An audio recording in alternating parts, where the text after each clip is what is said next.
before we do, I'll just teach you the biomechanics of slide diving. It's not about leaving the ground and coming down. Girls don't like that, but little boys don't really either. You can end up with injury. So we teach them to slide dive.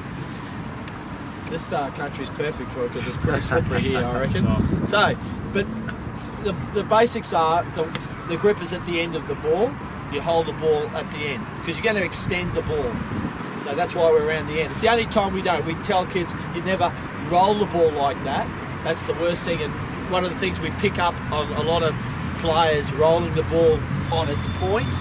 A roll ball is placed on the ground like that. It's easy to pick up.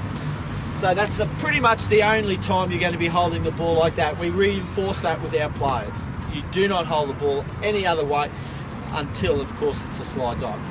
So because you're going to extend the ball along the line as you dive, the ball has to be pointed up. Otherwise, you're going to dig in and hurt yourself. So it's got to be point up so that it slides across the ground.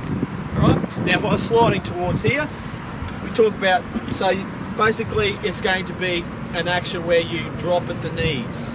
And as you drop lower and lower, you start to fall forward anyway.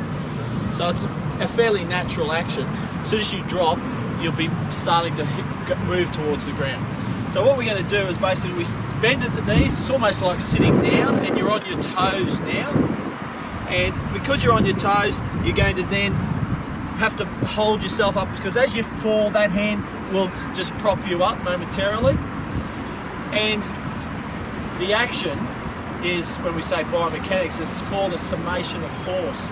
The force is actually going to come out of my toes, through my lower legs, through my trunk, out my arms, shoulders, out to the ball. That's the ways that we'll do it. So as I hit the ground, I'll be pushing from my toes, and that's where I'll get the extension. So pushing from my toes, hitting the ground, and I'll be sliding.